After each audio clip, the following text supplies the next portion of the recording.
जय कांग्रेस, जय कांग्रेस, जय सोनिया गांधी, जय सोनिया गांधी, जय मल्लिकार्जुन खड़गे, जय राहुल गांधी। ఈనాటి సభకు విచ్చేసినటువంటి వేదికపైన ఉన్న పెద్దలందరికీ, గ్రామ గ్రామం నుంచి విచ్చేసినటువంటి గ్రామ ప్రతినిధులు, మండల ప్రతినిధులు, జిల్లా ప్రతినిధులు మీ అందరికీ కూడా హృదయపూర్వక నమస్కారం తెలియజేసుకుంటూ, ఈ రోజున ఇందిరమ్మ రాజ్యం ప్రజాప్రభుత్వం నడుస్తూ ఉంది. కేవలం 1.5 సంవత్సరం అవుతా ఉంది.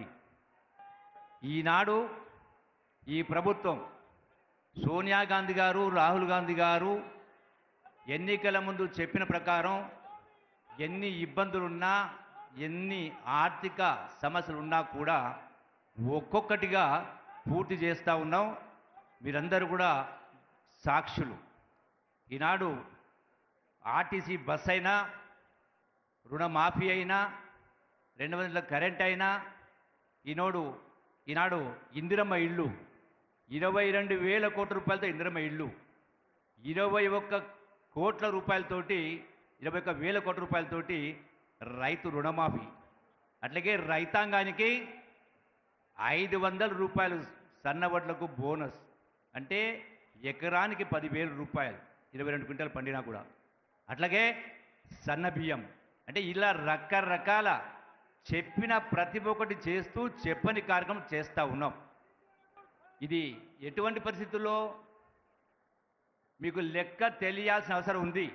ఎందుకంటే ఈ ప్రభుత్వం చేస్తున్నటువంటి సంక్షేమ అభివృద్ధి కార్యక్రమాలతో పాటుగా గత ప్రభుత్వ నిర్వాహకాన్ని కూడా, ఆర్థిక విధ్వంసాన్ని కూడా ఇంటింటికి తీసుకువెళ్లాల్సిన బాధ్యత మనమందరిపైన ఉంది. అప్పుడే కానీ ఓటరు కేంద్ర బిందువు, ఓటరు నాడిని, ఓటరు మనసును, వాస్తవాలు చెప్పి మనం సరిచేసినప్పుడే 100% ఈ టర్మే కాదు, ఇంకో 4 టర్ములు కాంగ్రెస్ పార్టీ అధికారంలో ఉంటుంది. ఈ రోజున మీకు అందరికీ ఒక జ్ఞప్తి చేస్తూ ఉన్నా. మొన్న వరంగల్ సభలో కేసీఆర్ మాట్లాడుతూ బీఆర్ఎస్ మీటింగ్లో ఈ 16 మాసాల కాంగ్రెస్ పార్టీ పరిపాలన చూస్తే దుఃఖం వస్తుందని మాట్లాడింది. నేను ఈ వేదిక ద్వారా అడుగుతా ఉన్నా, దుఃఖం వస్తుందని మాట్లాడుతూ మళ్ళీ ఏమంటాడు, మీ తులం బంగారం ఎక్కడ పోయింది, 2,500 రూపాయల పెన్షన్ ఎక్కడ పోయిందని మాట్లాడుతూ ఉన్నాడు.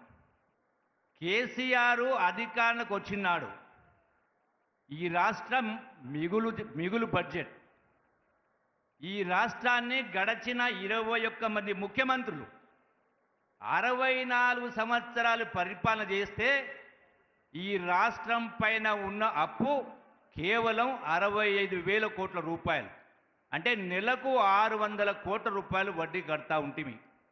కానీ మరి 21 మంది ముఖ్యమంత్రులు 64 సంవత్సరాలు పరిపాలన చేస్తే కేవలం 65,000 కోట్ల రూపాయలు అప్పు ఉంటే, ఒక్క ముఖ్యమంత్రి 10 సంవత్సరాలు పరిపాలన చేస్తే ఈ రాష్ట్రం అప్పు 8 లక్షల కోట్లు.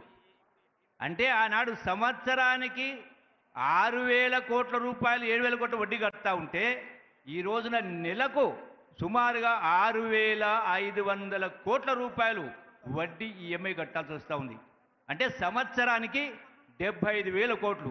రేవంత్ రెడ్డి గారు ముఖ్యమంత్రి అయిన తర్వాత ఈనాడు తెలంగాణ కాంగ్రెస్ ప్రభుత్వం బ్యాంకులకు చెల్లించిన కిస్తులు వడ్డీ సుమారుగా 1,20,000 కోట్ల పరిపాలన చెల్లించడం జరిగింది. మరి కేసీఆర్ ఏం మాట్లాడిండు, నాకు దుఃఖం వస్తుందన్నాడు. నేను అడుగుతా ఉన్నా, ఈ తులం బంగారం ఇవ్వాలంటే ఎంత కావాలి? మహా అంటే 4,000 కోట్ల రూపాయలు. 2,500 కోట్ల పెన్షన్ ఇవ్వాలంటే ఎంత కావాలి? మహా అంటే 8-10,000 కోట్ల రూపాయలు. నీవు చెప్పిన ఆ వేదిక ద్వారా నువ్వు చెప్పిన అన్నీ కూడా అమలు చేయాలంటే ఖర్చేది సుమారుగా 25,000 కోట్ల రూపాయలు. కానీ నీవు చేసిన అప్పుకు ఈనాటికి 1,20,000 కోట్ల రూపాయలు ఈ ప్రభుత్వం ఖర్చు చేయడం జరిగింది, వడ్డీలు కట్టడం జరిగింది. అంటే అయినా కూడా, ఇంత ఆర్థిక విధ్వంసం చేసినా కూడా, తెలంగాణ అమరవీరుల ఆశలు ఆకాంక్షలు నెరవేరకున్నా కూడా, మరి ఇటువంటి పరిస్థితుల్లో ఈరోజు అయినా ఇవి చేస్తా ఉన్నామంటే మరి ఆలస్యమైనటువంటి నువ్వు చెప్పే తులం బంగారం కానీ ఇంకోటి కారణకులు ఎవరైతారు? ముమ్మాటికి 100% కేసీఆరే, ఆనాటి ప్రభుత్వమే. ఇన్ని కార్యక్రమాలు చేస్తూ ఉన్నాం. అందుకే ఈనాడు మరొకటి బీజేపీ.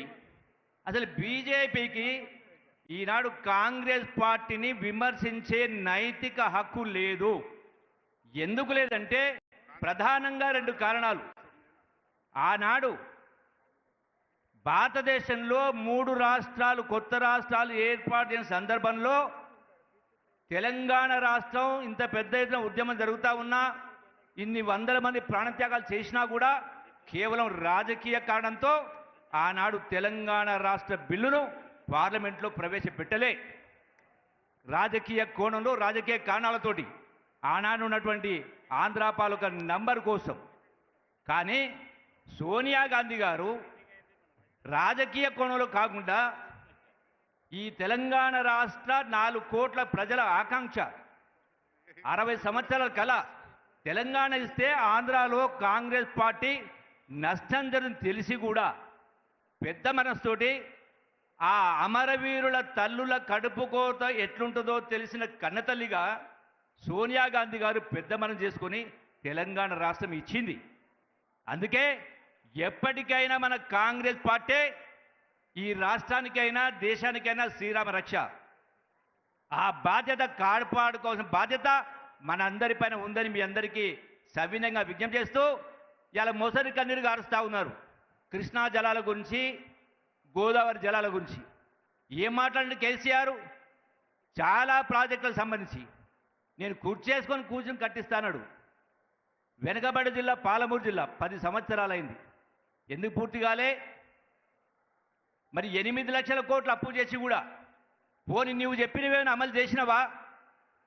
ఇన్ని లక్షల కోట్లు అప్పు చేసి కూడా 10 సంవత్సరాల కింద మీరు చెప్పినటువంటి దళితులకు 3 ఎకరాలు ఇచ్చిండ్రా? నిరుద్యోగ యువతకు 3,000 రూపాయలు ఇచ్చిండ్రా? డబుల్ బెడ్రూమ్లు కట్టించిండ్రా? అరే మీరు 10 సంవత్సరాలు ఏమీ చేయకపోయినా ఇంత ఆర్థిక విధ్వంసం జరిగినా కూడా ఈనాడు ఒక్కొక్కటిగా ఈ ప్రభుత్వం అమలు చేసుకుంటూ వస్తూ ఉంది. అందుకే ఈనాడు కాంగ్రెస్ పార్టీని, ప్రభుత్వాన్ని కాపాడుకోవాలి. వచ్చే మరో 10 సంవత్సరాల పాటు కాంగ్రెస్ పార్టీ పరిపాలన ఉండాలంటే ఈ అన్ని విషయాన్ని కూడా మన గ్రామం ఇంటింటికి తీసుకువెళ్ళాలి.